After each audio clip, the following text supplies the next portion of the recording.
नमस्कार। सद्गुरुनाथ महाराज की जय। आप सबका इस मंगलवार के गैदरिंग्स में, ट्यूसडे गैदरिंग्स में बहुत बहुत प्रेम भरा स्वागत है। मेरा नाम शैला ग्वालानी है और आज के वेबिनार का संचालन करते हुए मुझे बहुत खुशी हो रही है। हम आरंभ करेंगे मंत्रों से। सद्गुरुनाथ महाराज की जय। आत्मा त्वं गिरिजामती सहचरा, प्राणा शरीरं गृहम्। पूजा ते विषयोपभोगरचना, निद्रा समाधि स्थिति। संचार पदयो प्रदक्षिणविधि, स्तोत्राणि सर्वा गिरो। यद्यत् कर्म करोमि तत्तदखिलं शम्भो तवाराधनम्। करचरणकृतं वा कायजं कर्मजं वा, श्रवणनयनजं वा मानसं वापराधम्। विहितमविहितं वा सर्वमेतत् क्षमस्व। जय जय करुणाब्धे श्रीमहादेव शम्भो। जय जय करुणाब्धे श्रीमहादेव शम्भो। सद्गुरुनाथ महाराज की जय।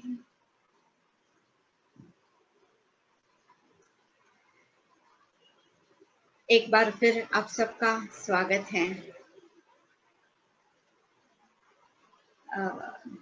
बचपन में बाबा मुक्तानंद जी से मिलने के बाद मेरी आध्यात्मिक यात्रा शुरू हुई थी और उस यात्रा में चलते हुए 1990 में श्री गौर साहब से मेरी मुलाकात हुई गुरुदेव सिद्धपीठ गणेशपुरी में सेवा के माध्यम से। आज इसी वेबिनार में ये सेवा अर्पित करते हुए मुझे बहुत कृतज्ञता का भाव आ रहा है, क्योंकि जब से ये वेबिनार शुरू हुए हैं मैं कई बार अपने आप से ये पूछती हूँ कि मेरी साधना में इस वेबिनार से क्या फर्क पड़ रहा है। और जैसे जैसे ये मैं पूछती गई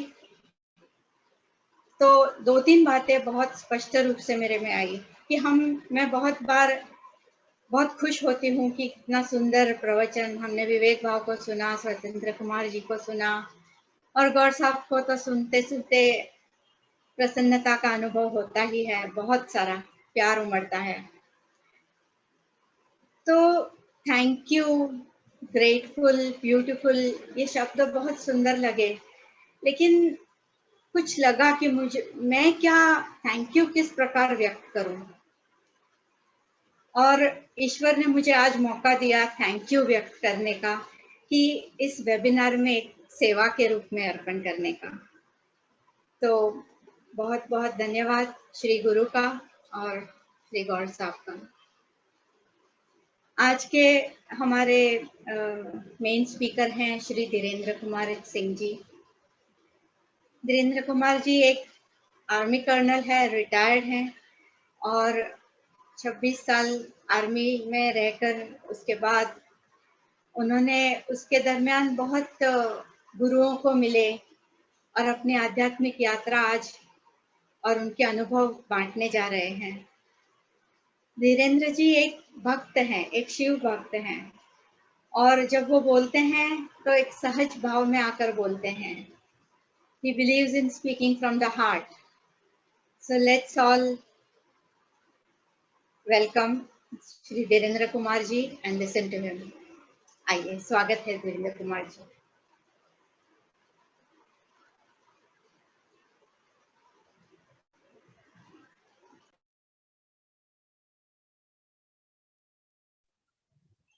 सर अपने आप को आपको अनम्यूट करना पड़ेगा।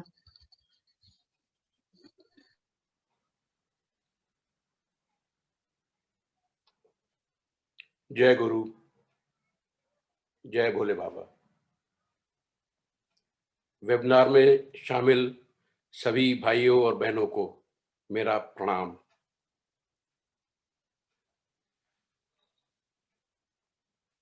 समस्त गुरु तत्व और भोले बाबा की कृपा से मैं आज आपके सामने इस वेबिनार में शामिल हुआ हूं। हमारे वार्ता के दौरान मैं जो भी शब्द बोलूंगा वो मेरे गुरु के हैं, मेरे भोले बाबा के हैं, भावना मेरी है। मैं चाहूंगा और उम्मीद भी करूंगा आप सब लोगों से कि आप मेरी यात्रा में शामिल हों, मेरे शब्दों को, मेरे मेरे एक्सपीरियंसेस को गौर से सुने और हो सकता है कि मेरे कोई बात, कोई एक्सपीरियंस आपकी चेतना को स्पर्श कर जाए और अगर कहीं आपकी यात्रा में ठहराव आ गया है तो वो फिर से सुचारू रूप से चल पड़े। आज का जो टॉपिक है वो है एंड ग्रेस स्प्राउटेड नेचुरली।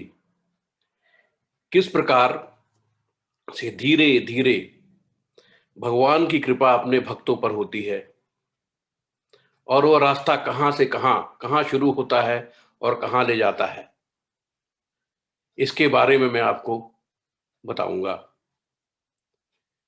जो ग्रेस है, भक्त जिसको कृपा कहते हैं, वो असल में मनुष्य के जीवन को प्राप्त होती ही है। हम सब जितने भी लोग हैं इस कृपा से जुड़े हुए हैं, हम लोगों के ऊपर कृपा हुई है। We all are blessed. सिर्फ फर्क इतना पड़ता है कि कई बार ऐसा लगता है कि हम कॉन्शियस तरीके से देख रहे हैं, कृपा हमारे ऊपर आ रही है, और कई बार हम कॉन्शियस नहीं होते हैं। मतलब कुछ ऐसी घटनाएं जो जीवन में घटित होती हैं, ऐसा महसूस होता है कि चलो अपने आप हो गई, आई वॉज लकी, पर ऐसा कुछ नहीं है। हर चीज का कोई ना कोई डिजाइन है।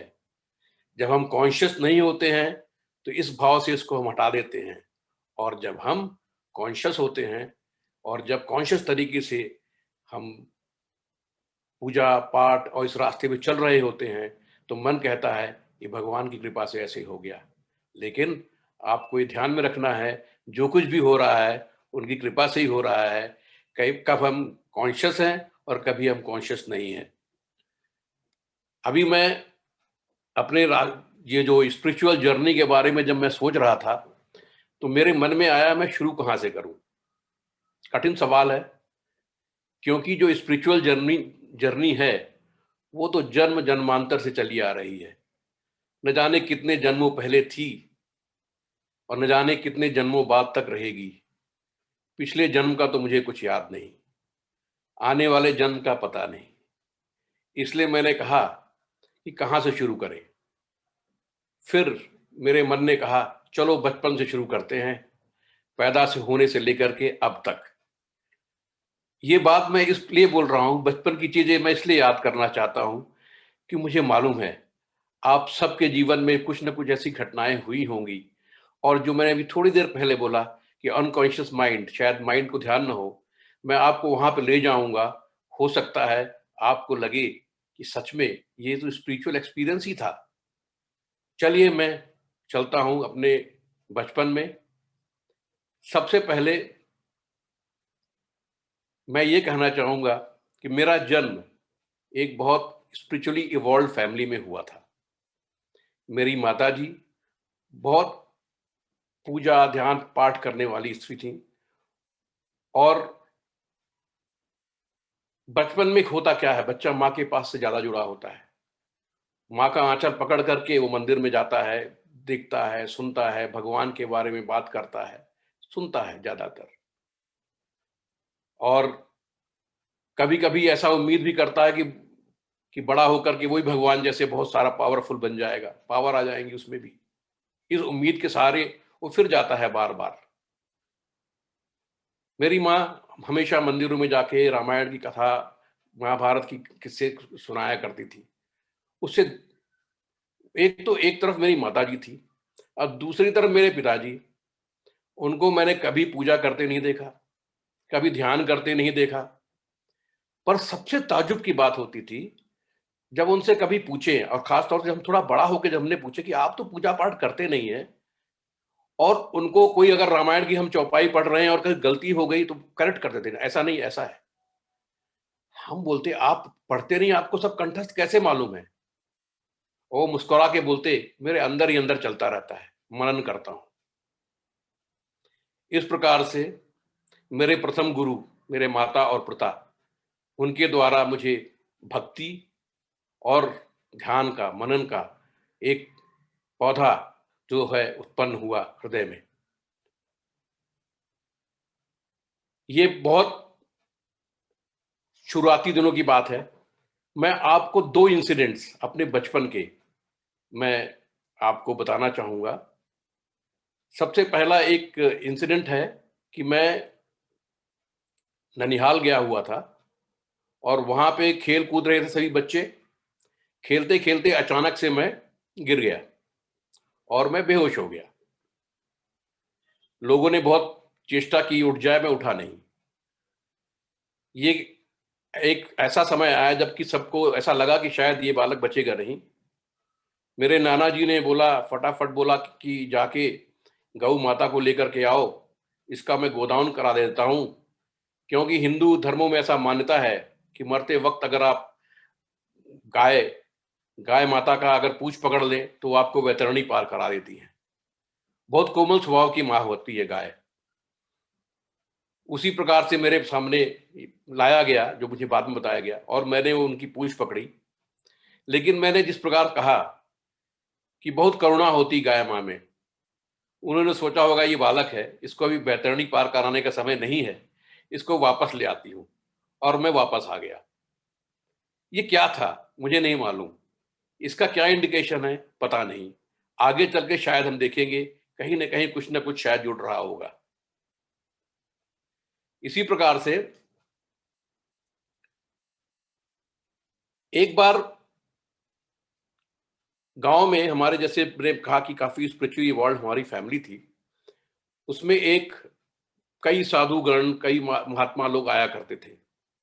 तो एक बार एक साधु बाबा आए और हम लोग गांव में ऐसी धारणा थी, या पेरेंट्स ऐसा सोचते थे शायद, कि बच्चों को साधुओं के पास नहीं जाना चाहिए। शायद हो सकता है इनका मन भ्रमित हो जाए या कुछ ऐसा हो जाए कि बच्चे साधु के पीछे ही लग लें। शायद मन में कामना ये होती है कि बड़ा होगा और नॉर्मल गृहस्थ जीवन जिएगा ये बच्चा, इसलिए साधुओं थोड़ा डिस्करेज करते थे। पर मेरे साथ थोड़ा उल्टा था। मुझे भगवा वस्त्र बहुत पसंद आता था। कोई साधु बाबा आते तो उनके पास मैं जरूर जाता था, छुपके ही सही पर जाता जरूर था। ऐसे मुझे याद है, घर में एक महात्मा आए थे, बैठे थे वहां पे चबूतरे पे। मैं उनके पास गया और उनसे मैं जाते पूछा, मैंने कहा आप तो साधु बाबा हैं, आपने तो भगवान को देखा ही होगा। तो वो मुस्कुराए। तो मैंने कहा मुझे भी भगवान से मिलना है। तो वो मुस्कुरा करके अपने थैले में हाथ डाला और वहां से एक फोटो निकाली। वो फोटो थी पंचमुखी शिव की, 5 हेडेड लॉर्ड शिवा। एक छोटी सी फोटो उन्होंने मुझे सौंप दिया, बोला ये है भगवान। उसको देखा, मुझे बहुत अच्छा लगा। मैं सीधे भागा भागा अपनी माता के पास गया। मैंने कहा माता, माँ देखो ये हमको साधु बाबा ने दिया है, इसमें कुछ ना कुछ है, बहुत अच्छा लगता है मुझको, आप इसको पूजा घर में रख लीजिए, मैं भी आके इसमें पूजा किया करूंगा। माँ मुस्कुराई और उन्होंने बोला ठीक है, तुम भी आके पूजा कर लिया करना है, तुम्हारी फोटो ही तुम्हारे भोले बाबा है। तो मेरे भोले बाबा बन के रह गए वो।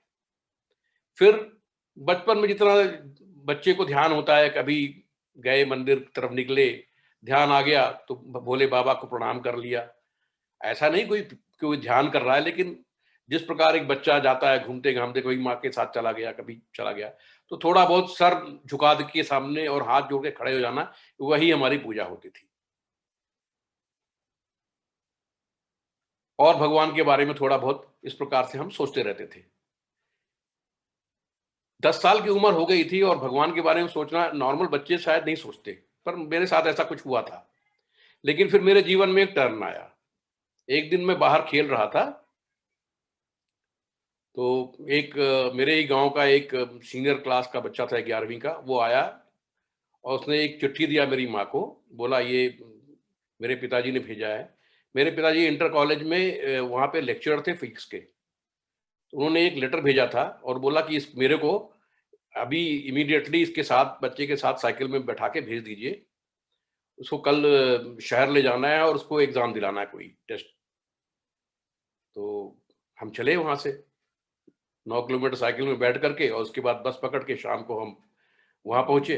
बाद में मुझे पता लगा कि एक टीचर जो है फिजिक्स के, वो प्रैक्टिकल एग्जाम लेने मेरे पिताजी के स्कूल में आए थे।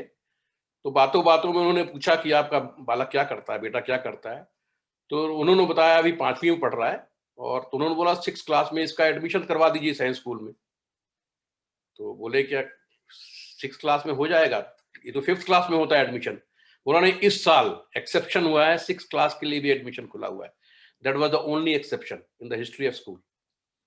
तो पिताजी ने बोला ठीक है, बोला कल फॉर्म भर दीजिए, कल 10 बजे तक फॉर्म जमा करना है, उसके बाद फिर आप कोचिंग वाला करके उसको एग्जाम दे देगा बच्चा, तो देखते हैं अगर हो जाए तो अच्छी बात है। तो फादर ने बोला it is worth taking risk. उन्होंने फटाफट इसलिए वो भेजा उसको, और मैं अपने आप को मैं पाता हूँ स्कूल, और उसके बाद सीधे रात में फॉर्म लिया, रात में 10 बजे शायद फॉर्म मिला, रात में भरा फॉर्म और फॉर्म जमा किया। भोले का तो आशीर्वाद था ही, एग्जाम तो पास होना ही था, हो गया, बोर्डिंग स्कूल में चला गया।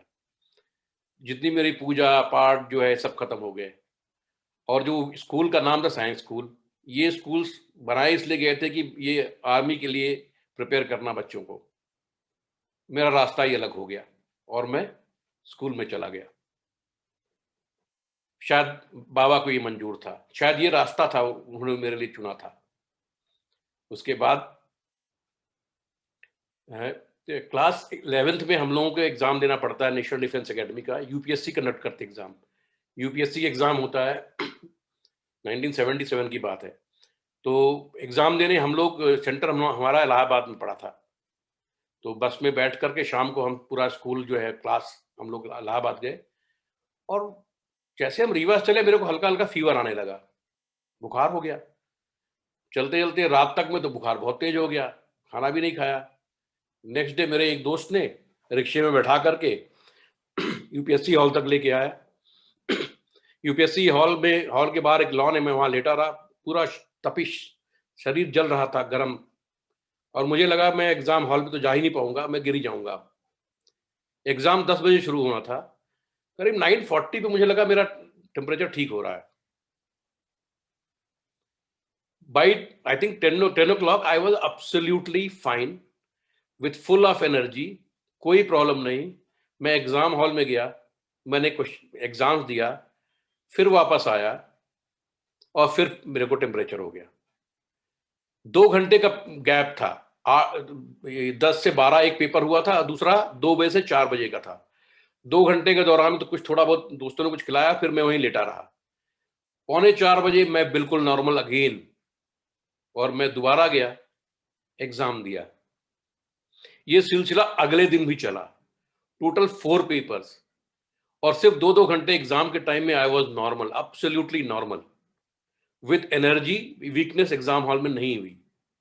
भगवान का बहुत बड़ा आशीर्वाद था, एग्जाम तो पास होना ही था, और एग्जाम पास हुआ।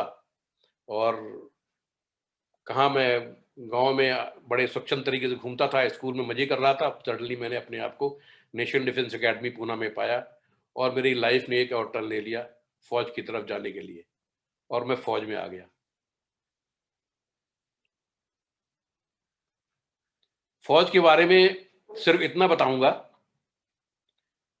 2 शब्द, कि चूंकि मैं इन्फेंट्री में था इसलिए हमारी पोस्टिंग बहुत ज्यादा हुआ करती थी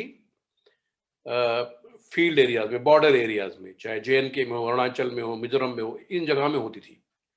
अभी फील्ड पोस्टिंग आपको मैं थोड़े से ऐसे समझाऊंगा कि एक पोस्ट है, मान लीजिए 30 आदमी या 50 आदमी या 100 आदमी की, एज पर योर रैंक। अगर आप जूनियर ऑफिसर है तो आप प्लेटून है आपके पास या कंपनी है, तो उसमें जवान होते हैं और ऑफिसर होता है। ऑफिसर तो शायद एक होगा। तो क्या होता है कि जवान तो जवान मिल जाते हैं, आराम से अपना गपशप मार रहे थे। ऑफिसर होता है अकेला, ही इज लोनली। वो मिक्स नहीं कर सकता जवानों से, क्योंकि वो बॉस होता है और ये रिक्वायरमेंट भी है, क्योंकि हमने ऑर्डर देने होते हैं और काफी सीरियस ऑर्डर्स होते हैं जो उनको फॉलो करना पड़ता है।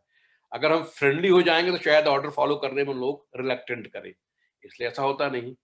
तो अभी ऑफिसर क्या करे, कई तरीके होते हैं, कोई गाना सुनता है, कोई कुछ करता है। मैंने धीरे धीरे करके मैंने महसूस किया कि मैं आराम, जब अपने ड्यूटी खत्म करके और खुले में जाके मैं कई बार जमीन में लेट जाता था, आसमान की तरफ सर करके, आसमान देखना, जंगल देखना, पहाड़ देखना, चिड़िया उड़ते हुए देखना, ये मेरा रूटीन सा बनता जा रहा था। और धीरे धीरे करके उन्हीं से पेड़ पौधे कभी देख रहे हैं, कभी मन में कुछ विचार आ रहे हैं और कभी विचार नहीं आ रहे हैं। Sometime with thought, sometimes without thought, just like a witness, बस देख रहे हैं।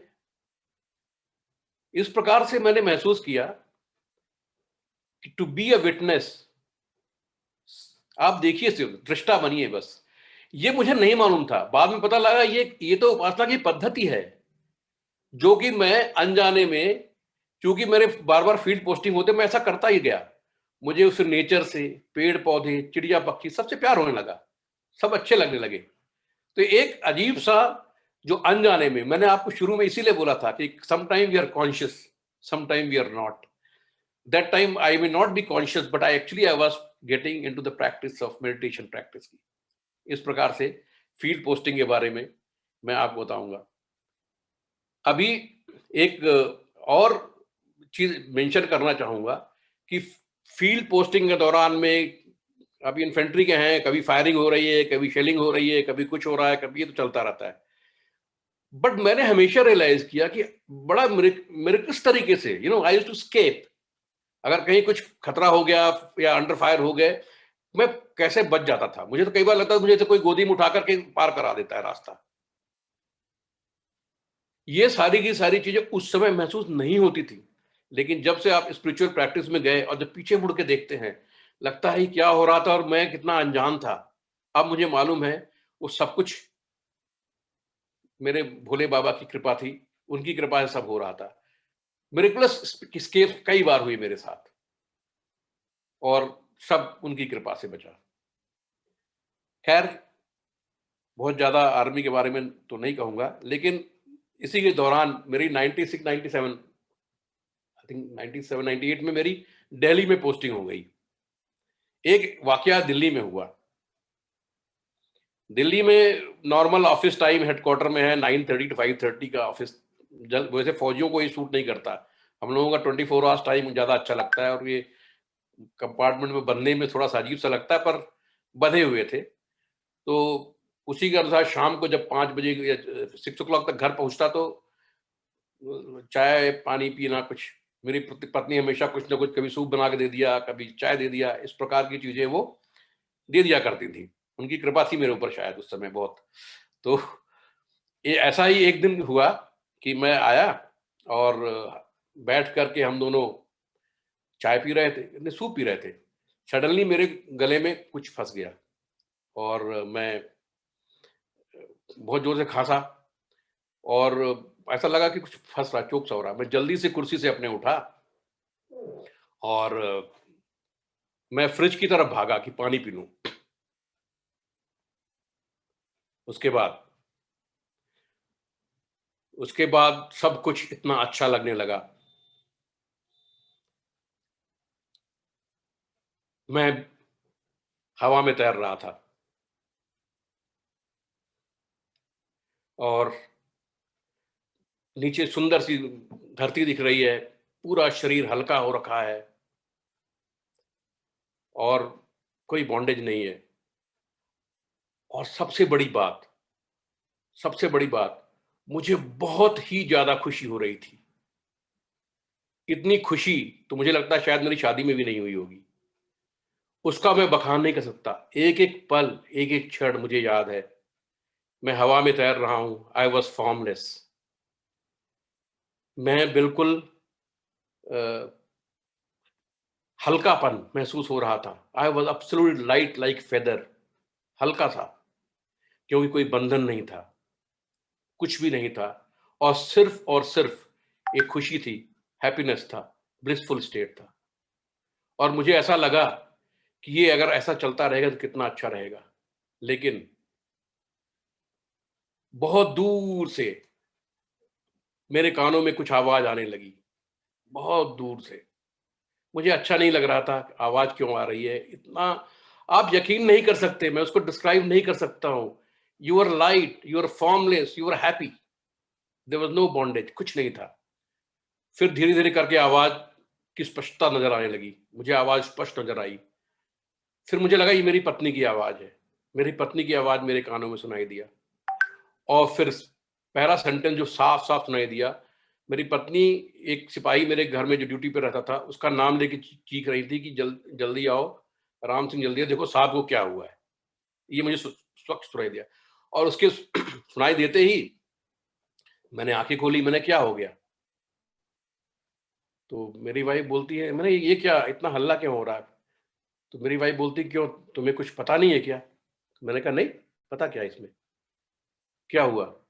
उन्होंने कहा कि तुमको बहुत जोर से खांसी आई थी, तुम फ्रिज की तरफ भागे, मैं तुम्हारे पीछे पीछे थी, and you fell down like a log. जमीन में आप नीचे गिर गए, सांस रुक गई, you are frothing, you are actually dead.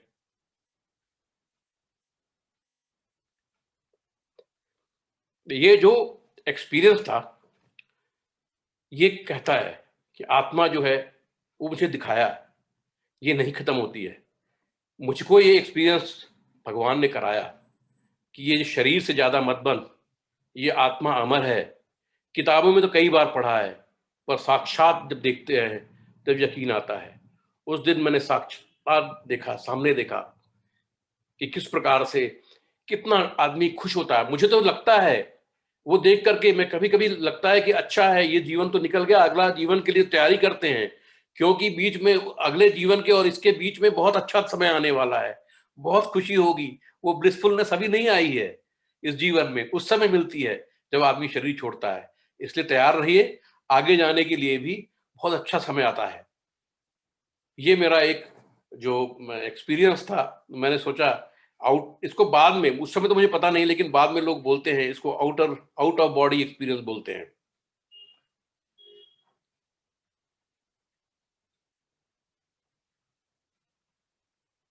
ये जो आत्मा का जो नेचर है, ये अब मैं कैसे बताऊं, मुझे कई बार लगता है कि एक उदाहरण बहुत अच्छा मैं देना चाहता हूं कि सबको पता है, एक सिगरेट के पैकेट पे लिखा होता है, cigarette is, smoking is injurious to health. पता सबको है पीते समय, क्योंकि उनको इंटरनलाइज नहीं हुआ है, understanding has not happened, knowledge है। There is a difference between knowledge and understanding. मुझे अंडरस्टैंडिंग हुई जब आपने सामने देखा अपने आप। आपको भी कभी ऐसा एक्सपीरियंस मिलेगा तो आप भी अंडरस्टैंड कर लेंगे। ये एक्सपीरियंस भूलने वाले जो एक्सपीरियंसेस होते हैं, वो उसमें कोई शक नहीं होता है। ये बहुत बड़ा एक एक्सपीरियंस था, और मैं बहुत बहुत अपने आप को भाग्यशाली समझता हूँ कि एक बार बचपन में निकला था, उसका याद नहीं था, जाकर के कहीं दिल्ली में जाकर के उसको देखने को मिला। शायद पहली बार दिखाया होगा, भगवान ने याद नहीं आया। उन्होंने बोला इसको दोबारा दिखाने की जरूरत है, इसलिए उन्होंने मुझे दोबारा दिखाया। मैं एक चीज और बताना चाहता हूँ। आर्मी कैरियर में आगे बढ़ते बढ़ते फिर मैं कर्नल बना, अपनी बटालियन को कमांड कर रहा था मैं। बटालियन मेरी JNK में थी, और जो मेरा इलाका था उसके अंदर उस जमाने में बहुत ज्यादा शेलिंग हुआ करती थी, बहुत ज्यादा, अभी भी होती है। वो तो बल्ज है, क्योंकि एक ऐसा जगह है जो बल्ज है, जो कि पाकिस्तान के अंदर है। तो तीनों साइड, सामने से दाएं बाएं, दोनों तीनों साइड से उसमें फायरिंग होती है। वो जो मेरा जो एनक्लेव था, वो आर्मी की बात, ऑपरेशन की बात नहीं करूंगा, लेकिन मुझे ऐसा लगता था कि बहुत दिलो और दिमाग से मैं इतना ज्यादा इन्वॉल्व होकर के अपने जवानों के लिए, अपने सिपाहियों के लिए, अफसर के लिए, जीसीएस के लिए चिंतित रहता था कहीं इनको चोट न लग जाए, क्योंकि कैजुअलिटीज होती थी वहां पे। किस प्रकार बचाया जाए, किस प्रकार बचाया जाए, ऐसा भाव हमेशा से रहता था। क्योंकि सीओ क्या काम है, सीओ होता क्या है, वो माई बाप बोलते हैं। फौज में 1000 लोग होते हैं, वो, उनकी पत्नी, उनके बच्चे, खाने से लेकर ऑपरेशन, ट्रेनिंग, सब कुछ वही होता है, ऑल इन वन। तो बड़ी चिंता होती थी कहीं चोट ना लग जाए। और जब इस प्रकार, इस भाव से आदमी अपना कर्तव्य करता है, तो भगवान जो हैं वो हमेशा आपकी मदद करते हैं। और मैंने महसूस किया कि अगर आप में कंपैशन जागृत होता है, तो उसके साथ आता है intuition. You foresee a thing, आपको दिखने लगता है कि ये होने वाला है या ऐसा हो जाएगा। And I am surprised, literally I am telling you, मेरे साथ भी ऐसा हुआ। कई ऐसे हादसे होने से बच गए। मुझे पहले पता लग जाता था आज ऐसे होने वाला, ये मत करना, ये होने वाला, ये मत करना। मैं हमेशा आकर के नीचे पास करता, और दिस वाज देयर। लेकिन ये बात भी सच है कि जब आप दिल से सोचते हो, दिल से कुछ करते हो, तो आप भगवान के बहुत नजदीक होते हो, और भगवान आपको पावर भी देते हैं। लेकिन एक बार पावर देने से ये कभी नहीं मान के चलना चाहिए आपके पास रहेगी, क्योंकि जैसे ही मैं वो छोड़ करके पोजीशन वापस आया वहां से, ये इंट्यूटिव पावर मेरी खत्म हो गई। So there some disturbance, is it?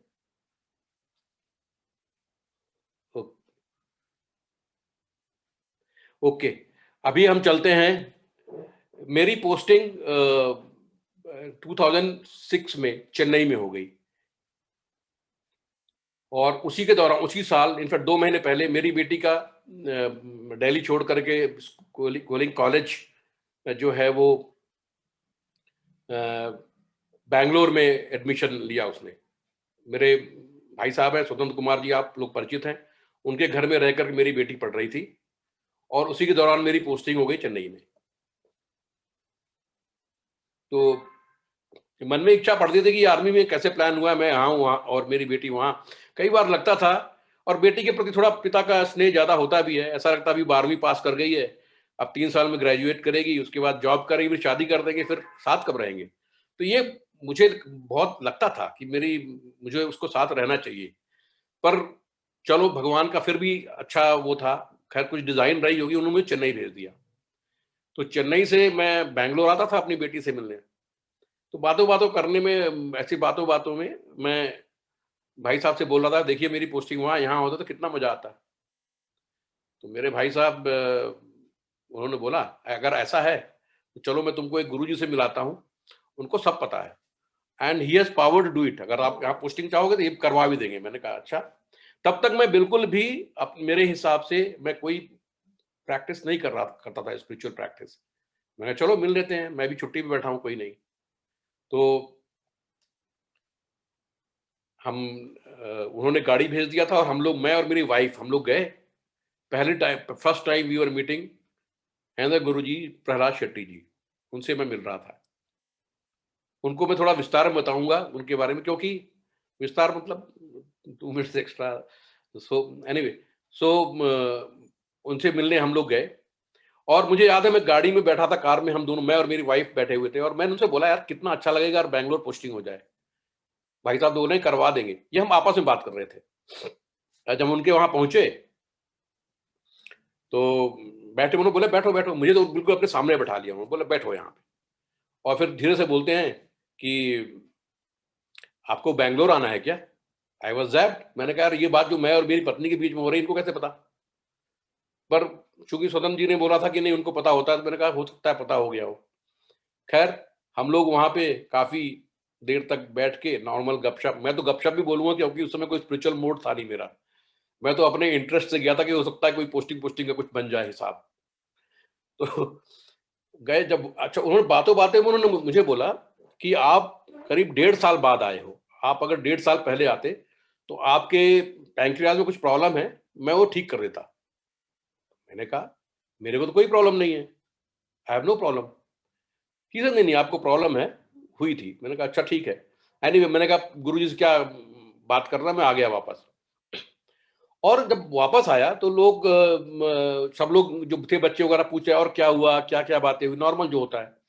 तो मैंने कहा, उन्होंने ये बोला और फिर उन्होंने बोला तुम आपके पेट में प्रॉब्लम है। देन सडनली स्ट्रक मी, मैंने कहा वेट अ मिनट, मैंने कहा यस, मैं 1.5 साल पहले उधमपुर में मैं पेट की प्रॉब्लम के लिए एडमिट हुआ था, मुझे पैंक्रेटाइटिस का कुछ इनिशियल कुछ प्रॉब्लम हुआ था। आप इमेजिन करिए, मैं भूल चुका था, उनको मालूम था। मैं बहुत इंप्रेस हुआ, मैंने कहा ये गुरुजी ठीक है, इनसे अब लगता है अपनी जम जाएगी। ऐसा सोच करके फिर उनके पास जब भी मैं आता बैंगलोर, मेरा एजेंडा होता कि उनसे शेट्टी जी से मिलना है। एक बार मैं उनके पास गया मिलने, तो उन्होंने बहुत सीरियस होकर के मुझे अपने सामने, तो खैर हमेशा मैं उनके सामने बैठाते थे मुझे, एक किताब निकाल के उन्होंने मुझे दिया, बोला ये किताब लो और पढ़ो क्या लिखा है इसमें। तो मैंने देखा किताब किसी लैंग्वेज में थी, मुझे समझ नहीं आया क्या लिखा हुआ है। मैंने कहा मुझे समझ में नहीं आ रही। बोलते नहीं, आप ध्यान से देखो, आप ध्यान से देखोगे तो समझ में आ जाएगी आपको। मैंने ध्यान से देखा और मुझे समझ में नहीं आई, तो उनको मैंने वापस कर दिया।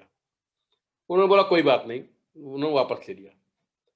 उसके बाद उनसे मैं बहुत सारे सवाल बहुत पूछता था मैं, कि ये क्यों है, ऐसा क्यों है, ऐसा क्यों है, मुझसे पूछता रहता था। उन्होंने बोला कोई बात नहीं, आपको सब समझ में आ जाएगा, आप ऐसा करो, मैं आपको एक मंत्र देता हूँ, आप मंत्र करो ये।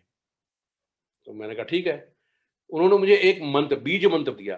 बीज मंत्र जो होता है उसको कोई मीनिंग नहीं होती है, वो वाइब्रेशन क्रिएटिंग वर्ड्स होते हैं कुछ, जैसे श्रीम, जैसे इस टाइप के वर्ड्स होंगे। जो आप वाइब्रेट क्रिएट करोगे, वाइब्रेशंस क्रिएट करोगे, तो यो जो पूरी के पूरा यूनिवर्स है एक फ्रीक्वेंसी पे है, उसके अंदर आप स्ट्राइक कर सकते हैं। वो आगे चल के उन्होंने बताया। कर तो उन्होंने मंत्र दिया मेरे को करने के लिए, बोला 7 मिनट सुबह करना है और ज्यादा करने की जरूरत नहीं, पर आप इसको करते रहना। मैंने कहा ठीक है। तो मैं वो मंत्र आया चेन्नई में और मैं करने लगा, कभी 7 मिनट का 14 मिनट भी करने लग गया, सुबह भी करने लग गया, शाम को भी करने, मुझे मजा आने लगा एक्चुअली। तो करते करते इस प्रकार से मैं कई मंत्र दिया। फिर उन्होंने दोबारा 2 या 3 मंत्र मेरे को इस प्रकार से दिए, बीज मंत्र। और उन्होंने फिर ये बताया कि ये जो पूरा यूनिवर्स एक एनर्जी फील्ड में है, उस एनर्जी के अंदर अगर आप पेनिट्रेट कर सकते हो तो आपके पूरे यूनिवर्स से आप कनेक्ट हो जाओगे। कोई बहुत बड़ा रॉकेट साइंस नहीं है, ये स्पिरिचुअल प्रैक्टिस का हिस्सा है। अगर आप प्रैक्टिस करोगे, साधना करोगे, तो आपको भी ये मिल सकता है। तो मैंने कहा अच्छा, मिल सकता होगा, लेकिन मैं पता नहीं, मुझे कन्विंसिंग नहीं लग रहा था ये फिर भी। तो उन्होंने मुझसे पूछा कि अच्छा चलो ठीक है, अभी हम बाद में बताएंगे, पहले ये बताओ कि क्या आपको अपने बारे में कुछ पता है। तो मैंने कहा मुझे अपने बारे में बिल्कुल पता है, मैं अभी आर्मी में हूँ। बोला नहीं, आर्मी की बात बात नहीं कर रहा हूँ, मैं आपसे ये जानना चाहता हूँ कि आप पिछले बर्थ में क्या थे। तो मैंने कहा मुझे कैसे मालूम पिछले बर्थ में क्या होऊंगा, इस जन्म का पता है, पिछले जन्म का तो मुझे पता नहीं। तो सीरियस हो गए और उन्होंने कहा नालंदा नाम सुना है। मैंने कहा नाम तो सुना है, बहुत बड़ा लर्निंग सेंटर था वो। तो बोलते तुम भी वहां पे थे। मैंने कहा तुम भी? बोलता मैं भी था और तुम भी थे वहां पे। बाद में ये डिस्ट्रॉय हो गया, शायद हम भी खत्म हो गए होंगे, ऐसा कुछ उन्होंने बताया नहीं। लेकिन अगर उनकी बात को सत्य मान लिया जाए, क्योंकि मुझे इसका एक्सपीरियंस नहीं था कि मैं पिछले जन्म का, इसलिए मैं उसको नहीं कह सकता हूं विद अथॉरिटी। लेकिन अगर गुरु की बात को सत्य मान लिया जाए, और चूंकि मैंने आउट ऑफ बॉडी एक्सपीरियंस देखा हुआ है कि आत्मा अमर है, आत्मा मरती नहीं है, तो यहाँ पे फिर थ्योरी ऑफ रीइंकार्नेशन साबित होती है कि आदमी का पुनः जन्म भी होता है।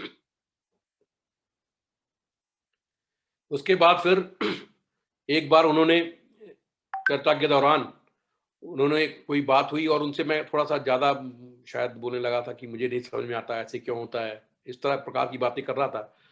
तो उन्होंने बोला ठीक है, मैं आपको एक ऐसा मंत्र दूंगा जिससे आपको, आप अंदर जाओगे बाहर आओगे, ऐसा उन्होंने बोला। तो बगल में उनके कोई सज्जन बैठे थे, वो भी काफी एडवांस साल, उन्होंने बोला इसको मंत्र मत दीजिए, ये नहीं बोल, तो उन्होंने बोला नहीं ये कर लेगा, इसको मैं देता हूँ, ये मंत्र कर लेगा। उन्होंने एक मंत्र दिया मेरे को और मैं आके करने लगा। और जब मंत्र करने लगा तो मेरा का पूरा शरीर हिलता, और जब बिस्तर पे लेने कभी कभी अचानक ऐसा लगता मेरा हार्ट बाहर आ जाएगा, वेरी स्ट्रॉन्ग पल्पिटेशन, पूरा इंटरनल टर्मोइल होता अंदर से, धक धक करके आवाज आती सकता बाहर निकल आया। मैं घबरा गया। उनको फिर मैंने फोन लगाया, मैंने कहा ये क्या है, आप थोड़ा बंद कर दीजिए। तो उन्होंने बोला ठीक है बंद कर देता हूँ। फिर वो खत्म हो गया। उसके बाद से फिर मैं उस समय तो मैं कोई सीरियस था भी नहीं वैसे तो। उसके बाद फिर क्या हुआ, नेक्स्ट एक विजिट में मैं जब बैंगलोर आया था तो फिर मेरी मुलाकात हुई साईं काका जी से। साईं काका जी उस समय लोगों को इनिशिएट करते थे, और उस इनिशिएशन जो सेरेमनी टाइप जो हमारे ही घर में हुई थी, मैं भी गया, मैं भी बैठा हुआ था, और उन्होंने भी मुझे इनिशिएट किया और बोला कि अब ध्यान करना है। तो मैंने कहा ठीक है। तो उस प्रकार से मैं ध्यान में बैठना शुरू किया। मुझे समझ में तो नहीं आता था, लेकिन मैं बैठने लग गया थोड़ी देर के लिए। और उनसे मिलने के बाद अच्छा जरूर लगा। इसलिए मैंने बहुत सारी किताबें पढ़नी शुरू कर दी। I had start reading biographies गुरुओं की। जितने भी बायोग्राफी स्वतंत्र कुमार जी भाई साहब की लाइब्रेरी में बहुत सारी थी, जितने भी गुरुओं थे उनकी किताबें मैं ले जाता, पढ़ता, और मैंने इस प्रकार से काफी कुछ पढ़ना शुरू कर दिया। मेडिटेशन भी करने लगा थोड़ा थोड़ा कभी, और थोड़ा थोड़ा ये किताबें पढ़ने लग गया। उसके बाद एक बार की बात है कि हम पांडुचेरी गए हुए थे, अरबिंदो आश्रम। तो अरबिंदो आश्रम में गए, रात में हम लोग रुके थे। अरबिंदो आश्रम काफी बड़ा आश्रम है और बहुत लोग वहां जाते हैं, पर मुझे लगता है मैं वहां पे शायद एज ए टूरिस्ट गया था, क्योंकि मेरे को ना तो कोई भावना आई और ना मैं कुछ ज्यादा ध्यान में बैठा वहां पे। लेकिन उसके बाद अरविंदो आश्रम के बाद हमने डिसाइड किया कि हम लोग अब रमन महर्षि जी के आश्रम में तिरुवन्नामलाई जाएंगे। चेन्नई में मतलब वाया तिरुवन्नामलाई लौटेंगे। तिरुवन्नामलाई जो है वहां पे रमणा महर्षि का आश्रम है। रमणा महर्षि 16 साल की उम्र से लेकर के अंत तक वो वही रहे। तिरुवन्नामलाई में अरुणाचला एक पहाड़ है जिसको लोग साक्षात शिव ही मानते हैं उसको। तो हम लोगों ने जब कार में बैठ के उधर गए तो रास्ते में चर्चा होती गई। एक कॉमन जो टॉपिक हम लोगों का स्पिरिचुअल था वो डिस्कस कर रहे थे। फिर मैंने अपने भाई साहब से पूछा, भाई साहब मैंने जग्गी वासुदेव जी की किताब में एनर्जी फील्ड के बारे में बहुत पढ़ा है, ये क्या है? तो उन्होंने कुछ बताया।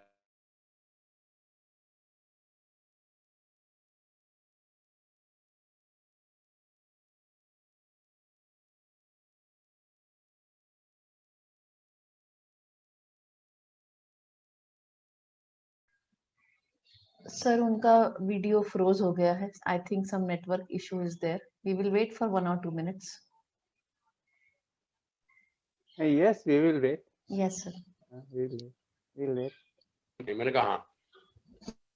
न्यू लर्नर था, ध्यान में कोई खास रुचि थी नहीं, इसलिए मैं आंख बंद करके बैठा, फिर आंख खोल के दाएं बाएं देखा कितना टाइम लगेगा। इस प्रकार से मैं, जैसे चंचल मन होता है ना कि भाई साहब उठे तो हम भी उठ जाएं, इसी विचार से मैं भी बैठा रहा। लेकिन थोड़ी देर बाद धीरे धीरे करके मेरी आंखें जब बंद हुई और 2 या 3 मिनट तक जब मेरी आंखें बंद रही तो अजीब सा एक बिजली का जो करंट होता है धीरे धीरे करके वो मेरे हाथ, कभी लेफ्ट आर्म, कभी राइट आर्म, कभी चेस्ट, कभी हेड, पूरे उसमें धीरे धीरे धीरे धीरे करके ये, और भुजाएं फड़कने लगी और ये करंट धीरे धीरे चलता गया और मैं बैठा रहा। बहुत आनंदित महसूस हो रहा था, ऐसा लगा ऐसे बैठे रहो, बाहर क्या हो रहा उसका भी अवेयर था, लेकिन it was too good a feeling. और खैर थोड़ी देर बाद मैंने जब आंखें खोली तो देखा भाई साहब खड़े हुए मुस्कुरा रहे थे।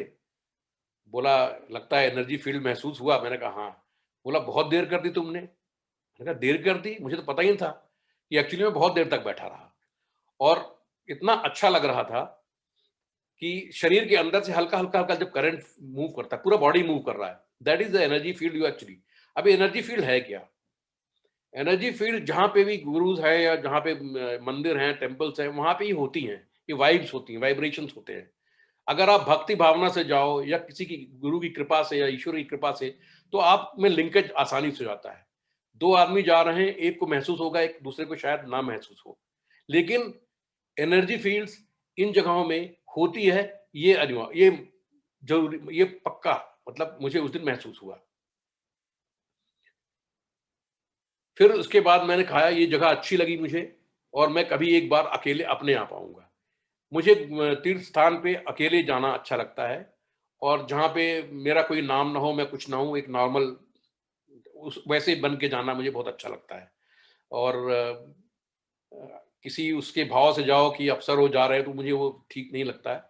तो इसलिए मैंने कहा भाई अगली बार मैं आऊँगा तो मैं अकेले एक भक्त की तरीके से आऊँगा। और और वहाँ पे मैंने कहा जब आऊँगा तो अरुणाचला का 16 किलोमीटर्स का परिक्रमा करते हैं वहाँ पे लोग। वो शिव की परिक्रमा होती है। मैंने कहा वो भी करूँगा। खैर नेक्स्ट टाइम जब मैं वहाँ पे आया, तो वो जो अरुणाचला है, सुबह-सुबह 4 बजे लोग निकलते हैं। इनकी बहुत काफ़ी पुराणों में इसका मिल जाएगा इसका डिस्क्रिप्शन। सिर्फ इतना कहना है काफ़ी है कि कोची के जो पुराने वाले जो सीयर थे वो कभी तिरुवन्नामलाई गए नहीं। वो इसलिए नहीं गए कि उनको हर पत्थर में, हर कंकड़ में शिव नज़र आते हैं। वो शिव का अवतार ही है अरुणाचला।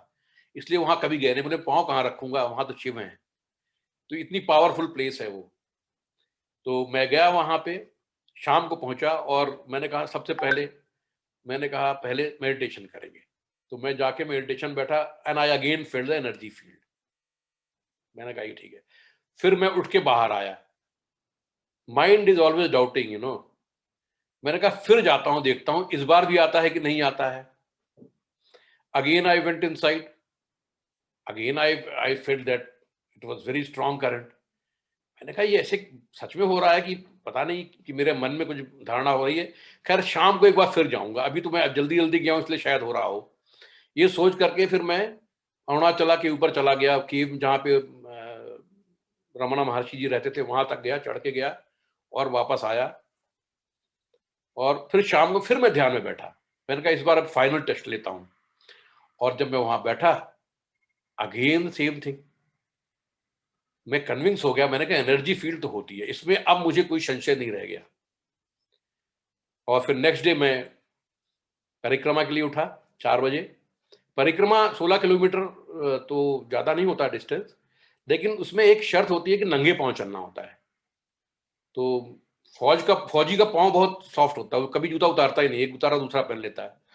तो जमीन पे तो कहीं पाँव रखता ही नहीं है। तो मैंने कहा ये तो बहुत मुश्किल काम है, पर चलो कोई नहीं। फिर मैंने कहा थोड़ी सी चीटिंग की। मैंने कहा मैं मोजा पहन लेता हूँ, जूता नहीं पहनूंगा। I will just wear the socks and go around. ऐसा डिसाइड करके सुबह 4 बजे मैं वो निकला। और काफ़ी तकलीफ होने लगी, मोजा भी निकाल के फेंकना पड़ा, पाँव में छाले क्योंकि कंकड़ पत्थर पड़े हैं वहाँ पे। मुझे लगता है आधे रास्ते तक तो मैं बहुत ध्यान से भोले बाबा कीर्तन जपन जाप करते करते चला, और बाकी आधे रास्ते में मैं अपने पाँव को दर्द के मारे सहता हुआ आया। भक्ति तो हुई नहीं, पर मेरा वो कंप्लीट हो गया।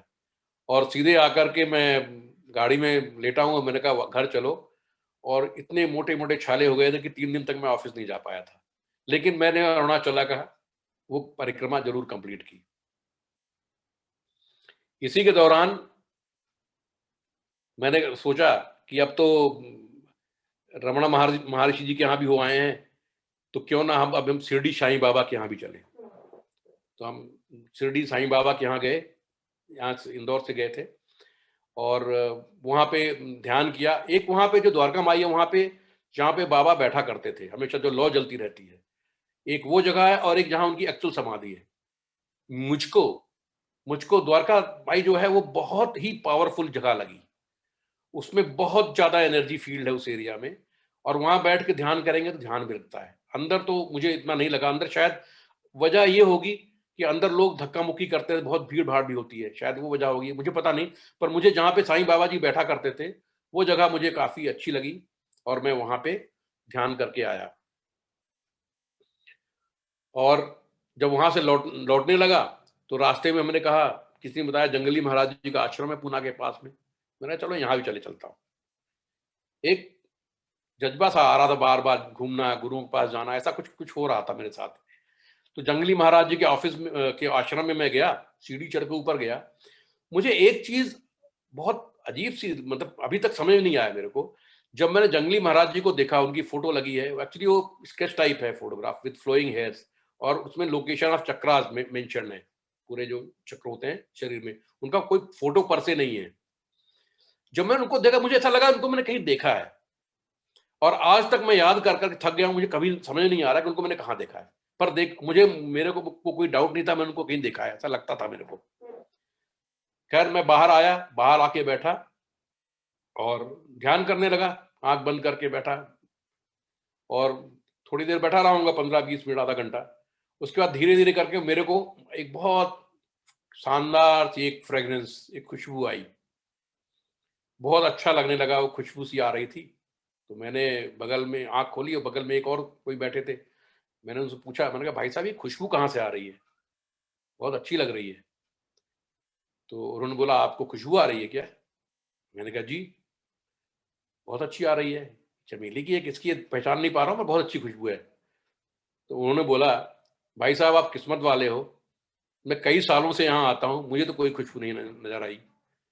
मैंने कहा पता नहीं, पर मुझे आ रही है, मैं सच में बोल रहा हूँ।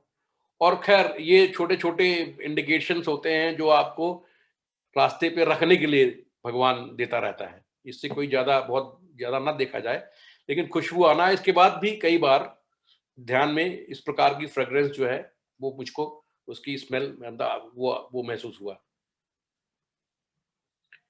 इसके बाद फिर मैंने सोचा, आई थिंक नॉट टाइम है अभी। उसके बाद फिर मैंने सोचा कि चलो अब इतने सारे जगह घूम रहे हैं, तो जग्गी वासुदेव जी की बहुत सारी किताबें पढ़ ली थी तब तक। मैंने कहा अब ईशा योग घूम के आते हैं। तो मैं ईशा योग में गया, वहां पे एक बहुत बड़ा सा शिवलिंग है, करीब आई थिंक 13 फीट का है वो शिवलिंग, एक डोम के अंदर है, और डोम के अंदर छोटे छोटे विंडोज बने, उसके अंदर आप बैठ करके आप ध्यान कीजिए।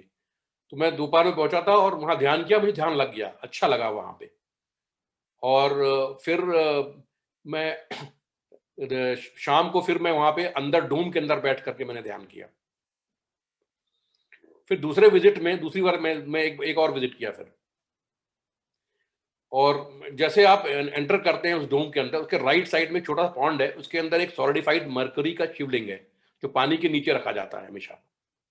वो देखा था मैंने। तो लोग आते हैं वैसे पानी लेकर के अपने सर पे छिड़कते हैं और अंदर चले जाते हैं, मैंने भी किया था ये। तो मैंने कहा अगली बार आऊंगा तो मैं सुबह सुबह आऊंगा और मैं अंदर जाऊंगा और मैं शिवलिंग को स्पर्श करूंगा, ऐसा मन में ख्याल आया। तो फिर जब मैं अगली बार आया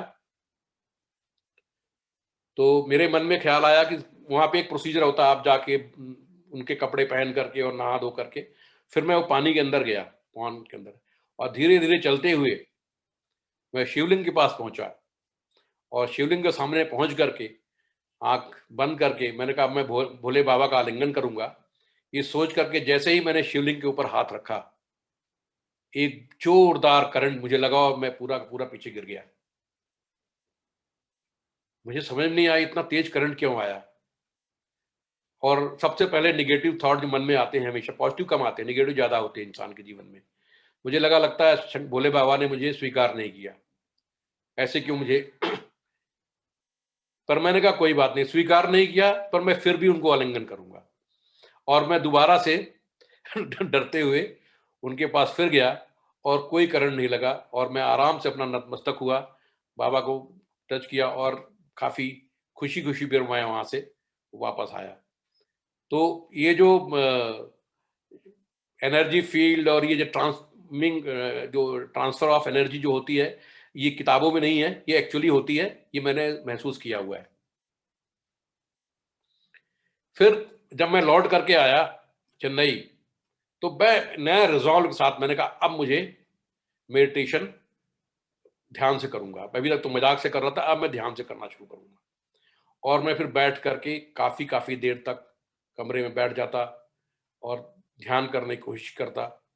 और एक बार मैं बैठा हुआ था ध्यान में, और अचानक से मुझे ऐसा लगा कि मेरा पूरा का पूरा शरीर जड़ बन गया है, जैसे एक बनियन ट्री का ट्रंक वैसे हो गया। और वो ट्रंक जो है, और उसको मैं देख रहा हूँ दूर से, वो खुलता भी है और बंद होता है, मतलब फैलता है, ऐसे होता है, फैलता है, ऐसे बंद हो रहा है। और फिर मुझे ऐसा लगा मेरे हार्ट रीजन से एक कोई हवा निकल रही है, पाइप बनी है, and through that pipe air is passing. और धीरे धीरे करके मुझे ऐसा लगा कि मैं तो सिर्फ देख रहा हूं, सांस तो कोई और ले रहा है। somebody else is breathing and I am just witnessing, I am watching. ये अच्छा सा एक एक्सपीरियंस हुआ था। और साथ में भी धीरे धीरे ये लगने लगा कि सांस तो पूरे शरीर से आ रही है, सिर्फ नाक से नहीं, पूरे शरीर से सांस आ रही है और जा रही है। तो ये बड़ा अजीब सा एक्सपीरियंस हुआ था। और इनफैक्ट मैं जब एक बार मुंगले सर जी के से पास गया था उनसे मिलने, उनको मैंने ये बताया था, तो वो खूब जोर से हंसे और मुस्कुरा के बोलते हैं, तुम्हें क्या लगता है सांस क्या सिर्फ नाक से ली जाती है?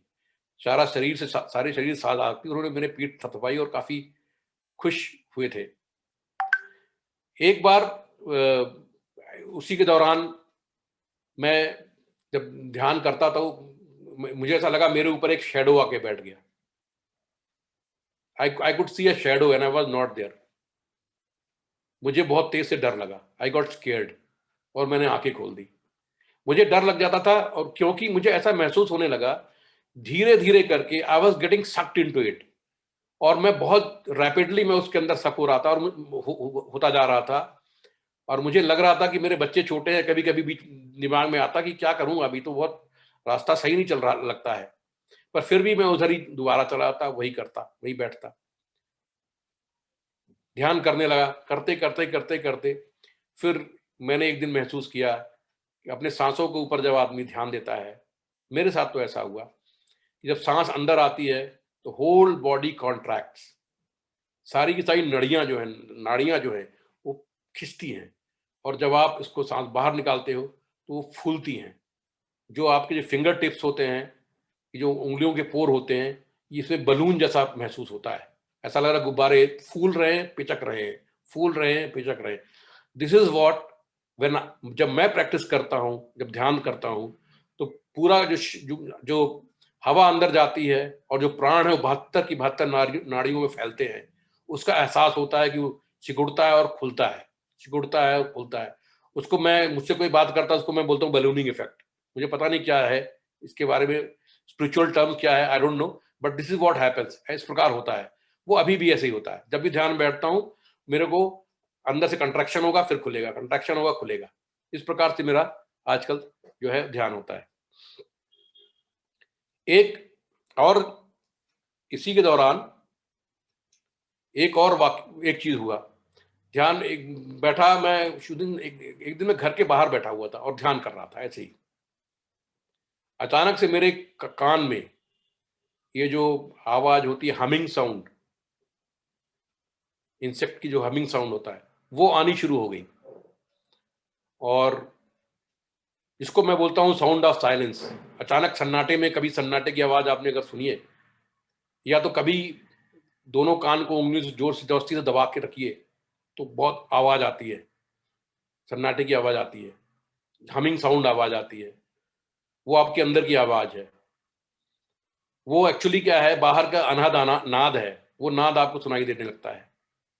वो लगातार बोलते हैं, ये सृष्टि, जब तक ये नाद रहेगा सृष्टि रहेगी। वो नाद है और वो चल रहा है। वो जो आवाजें हैं कान में आती हैं, अभी भी आ रही हैं।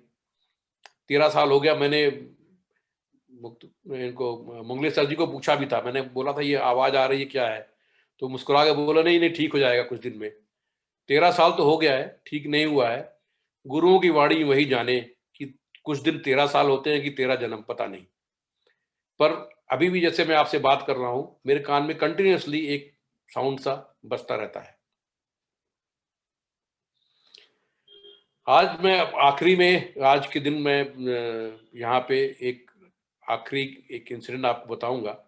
चेन्नई में एक जगह है मायलापुर, वहां पे एक मंदिर है, कापिलेश्वर महाराज, शिव का मंदिर है। बहुत पुराना, बोलते 5000 साल पुराना मंदिर है। इतना स्ट्रॉन्ग वाइब्स है वहां पे। अगर कभी आप लोग जाएं वहां जरूर जाइएगा, क्योंकि शिव से मेरा पता नहीं नाता अपने आप जुड़ जाता है। चेन्नई में था मैं, मरीना बीच पास में रहता था, मरीना बीच के पास, तो नजदीक पड़ता था, तो मैं वहां पे आ जाया करता था मंदिर में। और वहीं पे मेरी एक मैं सीधे शिव मंदिर में जाता वहीं, और वहीं नीचे जमीन में बैठ जाता था और वहीं ध्यान करता था। तो एक बार भाई साहब आए थे मेरे साथ, तो वहां से, बैंगलोर से, तो मैंने कहा चलिए आपको हम अभी आपको मंदिर ले चलते हैं। तो हम लोग मंदिर में गए और वहाँ पे उसके बाद भीड़ थी थोड़ी बहुत, और वही टिक करके बैठ गए। हमने कहा अभी हम लोग मेडिटेशन करेंगे। उस दिन मेरे मन में पता नहीं क्यों बार बार अपने इष्ट देवता को देखने की इच्छा पड़ रही थी। बैठ तो मैं गया और भाई साहब ने आंख बंद कर ली, ध्यान करने लगे। मैं धीरे से उठा और झांका, फिर से दूर बैठे हुए नजर आए, फिर अंदर आके बैठ गया। इस प्रकार से मेरे को 2 बार मैंने किया। मैंने कहा मेरा मन नहीं भर रहा था, मुझे और देखने का मन हुआ। फिर मैं झांका और फिर बैठ गया। उसके बाद आंख बंद करके जब मैं ध्यान करने लगा तो मेरे मन के अंदर एक विचार आया कि मुझे शिव जी को आलिंगन लेना है, इनसे इनको मैं स्पर्श करना चाहता हूं। मैं कैसे करूं, पर स्पर्श करना है, ये मन में एक रिजॉल्व सा उठ रहा था बार बार। अचानक से मैंने देखा अपने आप को कि मैं खड़ा हुआ। I was sitting but I got up, और जो सामने के जो बैरिकेड थे वहां कुछ नहीं था, ना कोई पंडित ना कोई पुजारी। मैं सीधे वॉक करते करते गया, सीधे अंदर डेटी के तक गया। अपने इष्ट देवता को मैंने स्पर्श किया, आलिंगन में लिया, अपना मत्था टिकाया और फिर मैं वापस आया। वापस आके जैसे ही मैं बैठता हूँ पूरे हाथ में झटका लगा, पैल्पिटेशन शुरू हो गए। एक ये जो था, ये मेरी जो बहुत स्ट्रॉन्ग इनर डिजायर थी अपने भगवान से मिलने की, उन्होंने पूरी की। जो आत्मा बाहर आई, प्रभु से मिली, वहाँ कोई बैरिकेड नहीं, कोई प्रॉब्लम नहीं। ये बात मैंने विजयेश्वर जी को बताई थी तो वो मुस्कुरा रहे थे और उन्होंने कुछ खास बोला नहीं और उन्होंने बस मुस्कुरा दिए थे। तो मेरा मतलब है कि जब एक हृदय से आदमी, जब एक भक्त आत्मा से जब अपने प्रभु को, ईश्वर को ध्यान करता है तो कुछ ना कुछ रास्ता वो अवश्य निकालते हैं जिससे कि वो भक्त सेटिस्फाई हो सके। आज बस इतना ही, बाकी एक्सपीरियंस में अगले दिन कंक्लूड करूंगा।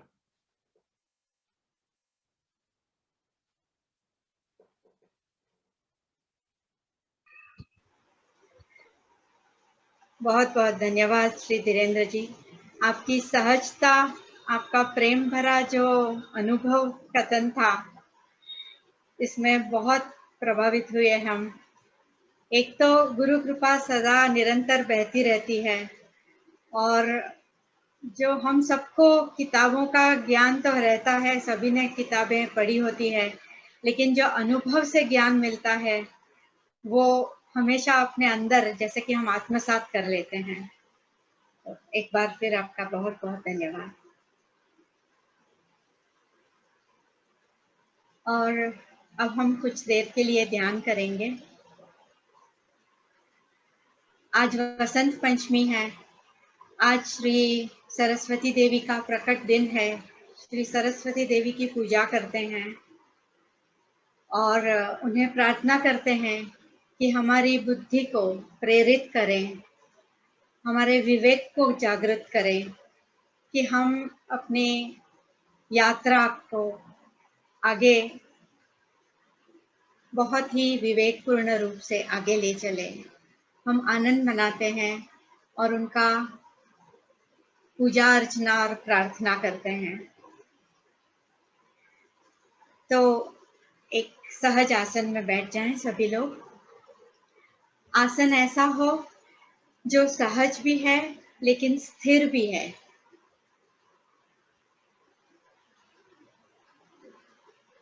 और एक संकल्प लीजिए कि आज अगले जितनी भी देर, 15 मिनट 20 मिनट तक, हम अपने आप को पूरी तरह इस ध्यान में समर्पित करेंगे, तन मन से।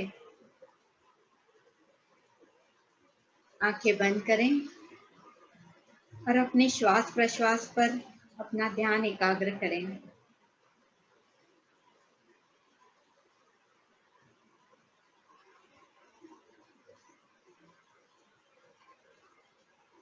हमने सुना कि गुरु कृपा तो सर्वत्र विद्यमान है,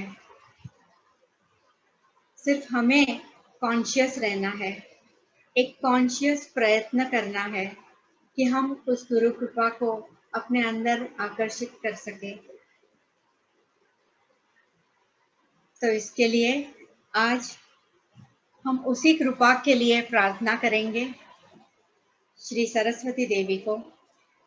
आप चाहे तो अपने हृदय में श्री देवी को या अपने गुरु को, अपने इष्ट देव को, जो भी आपके मन में प्रेम जगाए, उसे स्थापित करें। पिछले वेबिनार में विवेक भाव ने हमें बहुत सुंदर मानस पूजा के बारे में बताया।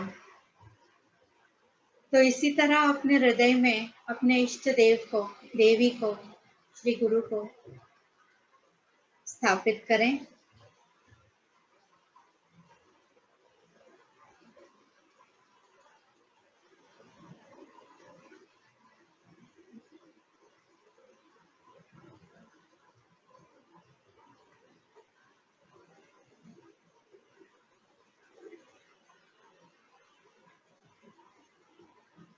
जैसे कि बाल स्वरूप में आप चाहें तो उनको नहलाना, एक सुंदर आसन पे बिठाना, फिर उनका चंदन, पुष्प, उनको श्रृंगार करना,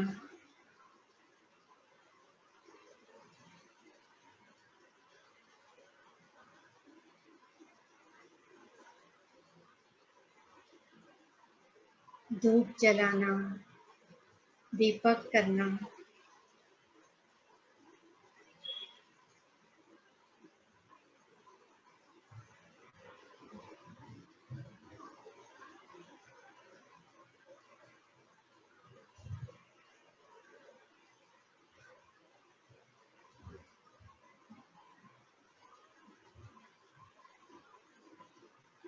अपने अपने ढंग से पूरी तरह ये पूजा अपने सुंदर इष्ट देव के लिए करें।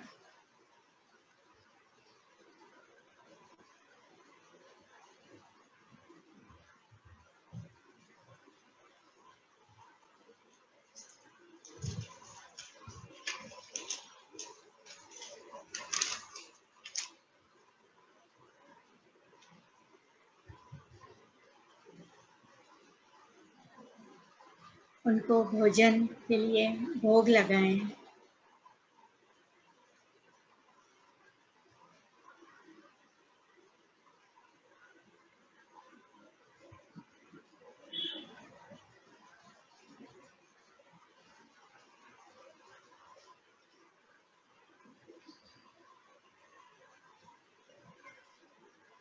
और फिर प्रार्थना करें। आज हम सभी एक ही प्रकार की प्रार्थना करेंगे।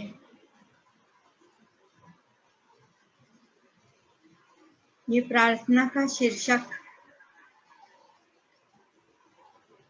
अंतर प्रेरित है और वो है कि मेरी साधना और ये ट्यूसडे वेबिनार गैदरिंग।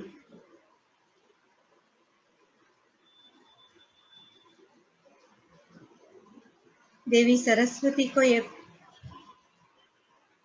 कहें कि मुझे प्रेरित करो, मेरी बुद्धि को प्रेरित करो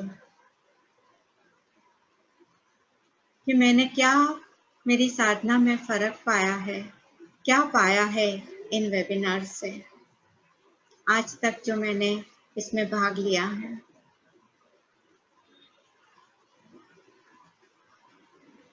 और मेरी साधना आगे लेने के लिए, इसको गतिशील बनाने के लिए, एक पक्षी की उड़ान बनाने के लिए मुझे मार्गदर्शन दे, मुझे धैर्य दे,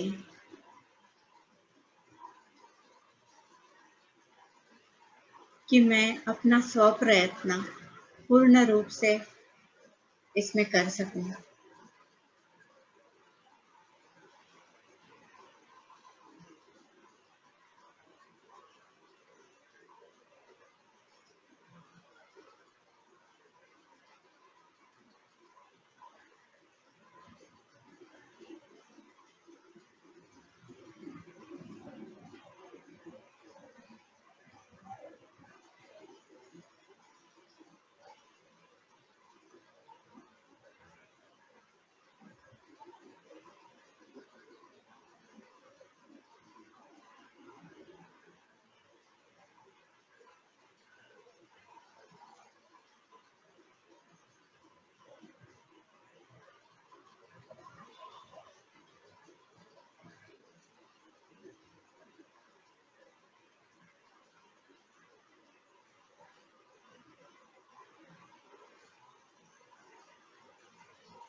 धीरे धीरे नाक को ध्यान से बाहर लाएं। 1 या 2 गहरी श्वास लें।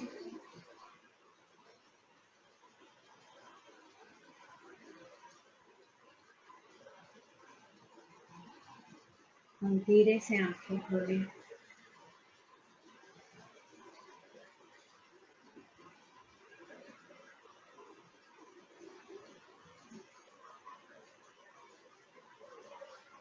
आज के सत्र में आप सबने भाग लिया, इसके लिए तो धन्यवाद। मैं अपना एक छोटा सा अनुभव बताना चाहूँगी कि ये वेबिनार्स में ध्यान के बाद हर एक को कुछ ना कुछ अनुभव होता है और कुछ नहीं होना भी एक अनुभव है। मेरे लिए जो बहुत सहयोगी पड़ा है वो ये है कि एक जर्नल लिखना। ध्यान के बाद तुरंत चाहे 2 मिनट लेकर भी एक एक नोटबुक रखना ही, जिसे हम हर ध्यान के बाद 2 लाइन या 2 पन्ने, जो भी ठीक लगे, जो भी मन में आए, तुरंत लिख देना। ये लिखने से एक आदत जो बनती है और हमें अपने आप को, अपनी साधना के बारे में और क्लैरिटी आने लगती है। और उस क्लैरिटी के वजह से हम और भी क्या करना चाहिए, क्या नहीं करना चाहिए, वो समझ में आता है। दूसरी एक बात ये कि अगर जर्नल हमने लिखा है तो हम कभी भी कुछ भी शेयर कर सकते हैं। शेयर करने से हर एक को मदद होगी और सबसे अधिक मदद तो अपने आप को होगी। तो ये एक रिक्वेस्ट है और मेरा स्वतः का अनुभव बता रही हूँ कि उससे मुझे बहुत ही फायदा मिला है। तो आज के वेबिनार की समाप्ति मैं सरस्वती वंदना और उसके बाद शांति मंत्र से करूँगी। Can I speak something? Sure, हाँ जी। Yeah.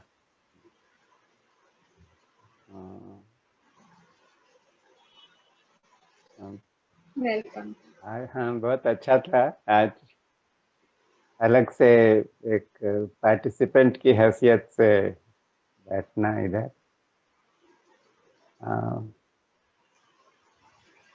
सबसे पहले तो मुझे धीरेन्द्र जी की टॉक बहुत अच्छी लगी। उनका पूरा अनुभव मैंने नहीं सुना था, थोड़ी बात हुई थी पहले, और उनको मैंने मैसेज किया था कि आपकी टॉक का शीर्षक क्या रखेंगे। तो कुछ हमारी आपस में चर्चा हुई, फिर अचानक मेरे मन में आया ये शीर्षक रखा जाना चाहिए, and grace sprouted naturally, something like that. तो वाकई वो पूरी टॉक जो उन्होंने दी वो बिल्कुल उसका साक्षात प्रमाण थी कि किस तरह से हमारे जीवन में कृपा बहुत ही नैसर्गिक रूप से, बहुत सहज भाव से उगती है। पहले हमको पता नहीं होता है, बाद में यह कृपा ही हमको इस बात का एहसास करा देती है कि कृपा जीवन में है, और फिर हमारी दृष्टि बिल्कुल बदल जाती है और हर चीज़ को हम भली भांति परखने लगते हैं। और जो अनुभव मिलते हैं वो अनुभव जो है वो चूँकि वैयक्तिक होते हैं, हमारे पर्सनल एक्सपीरियंसेस होते हैं, तो बहुत गहराई में हमारी चेतना में कहीं नक्श हो जाते हैं और जीवन भर हमारा मार्गदर्शन करते हैं। तो धीरज जी, मेरी तरफ से व्यक्तिगत रूप से आपको बहुत बहुत धन्यवाद। ये आपके शिव बाबा ने ही मेरे मन में कहीं से ये बीज डाला था कि मैंने आपको फ़ोन करके पूछा कि आप हमारे वेबिनार में अपनी यात्रा शेयर करेंगे क्या। दूसरी बात जो है वो आज के ध्यान की है। शैला जी ने ध्यान के लिए हम सबका ध्यान आकर्षित किया पहले कि आज बसंत पंचमी है। माँ सरस्वती तो हमारी प्रज्ञा है, प्रज्ञा बुद्धि नहीं है, क्योंकि बुद्धि जो है वो तो हमारे जो पुराने अनुभवों हैं उन पर आश्रित है। बचपन में कभी चाय पीते वक्त मुंह जल गया, गर्म चाय थी, तो अभी जिंदगी बीत रही है, लेकिन हमेशा जब भी कोई चाय का कप हाथ में आता है तो हम पहले फूंक देते हैं, चाहे वो चाय ठंडी ही क्यों ना हो। तो अनुभवजन्य ज्ञान जो है वो बुद्धि के क्षेत्र में आता है, लेकिन माँ सरस्वती तो प्रज्ञा है। वह प्रज्ञा जो हमारी चेतना में जो आत्मा से स्फुरण हो रहा है, उस स्फुरण के कारण हमें मिलती है, और उसमें कभी कोई दुविधा नहीं होती है, और वो हमेशा हमारा मार्गदर्शन करने की कोशिश करती है। लेकिन होता क्या है कि कभी कभी हम बुद्धि के चंगुल में इस तरह से जकड़े हुए होते हैं कि प्रज्ञा को ठीक तरह से समझ नहीं पाते और उनकी आवाज़ को दरकिनार कर देते हैं, सुन नहीं पाते। तो देवी सरस्वती पर ध्यान हो, या हमारे इष्ट का ध्यान हो, या श्री गुरु का ध्यान हो, ये सब एक यात्रा है, एक प्रयास है अपनी ही प्रज्ञा से जुड़ने का। जो चैतन्य का स्फुरण हमारे अंदर हो रहा है, इस तरह से हम उस स्फुरण के साथी हो जाएं, और हमारी यात्रा में वो स्फुरण हमारे साथ रहे, इसका प्रयास है। तो इसके लिए बात ऐसी है कि जब शैला जी ने कहा कि हम ध्यान करेंगे कि हमारी यात्रा में हम क्या करेंगे, हम यात्रा में कहाँ हैं और क्या करना चाहिए,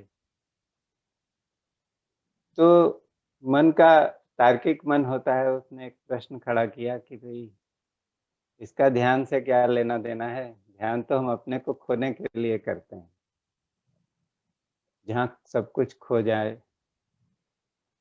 लेकिन मैंने इसी इसी इसी सजेशन के साथ, प्रश्न नहीं कहेंगे, इसी सजेशन के साथ ध्यान किया, तो पता लगा कि ये बात ऐसी है जो कि हमको अपने आप से तो रोज पूछनी चाहिए, रोज नहीं बल्कि हर क्षण पूछनी चाहिए कि हम कहाँ हैं और हमारा गंतव्य हमको कहाँ ले जा रहा है, किधर की तलाश है, कहाँ जा रहे हैं। और ये चैतन्य या ये सतर्कता, विजिलेंस जिसको बोलते हैं, ये तो हमेशा होनी चाहिए कि क्या करें जिससे कि हमारे अंदर जो अपने आत्म तत्व के प्रति जो हमारा उसके साथ हमारा संसर्ग है, हमारी मैत्री है, हमारा जुड़ाव है, वो बढ़ता चले।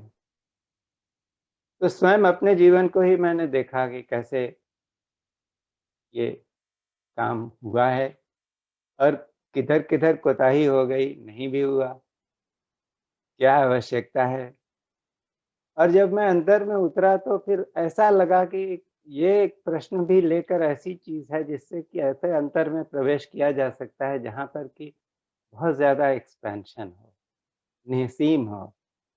तो बात हम किसी उद्देश्य की करते हैं कि हमारा लक्ष्य क्या है, हमको क्या पाना है, लेकिन एक्चुअली ये प्रश्न ही ऐसा है या ये सूत्र ऐसा है जो हमको जो उस तरफ ले जा सकता है जो बिल्कुल निसीम है। तो मुझे तो बहुत अच्छा लगा आज के इस ध्यान में। बहुत बहुत धन्यवाद आपका इस अच्छे ध्यान सत्र के लिए। और मैं पार्टिसिपेंट की हैसियत से मुझको इतना ही कहना था। Thank you so much.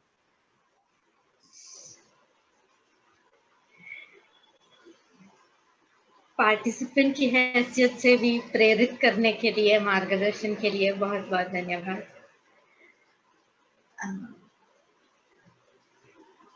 Saraswati की वंदना करते हुए शांति मंत्र करूंगी।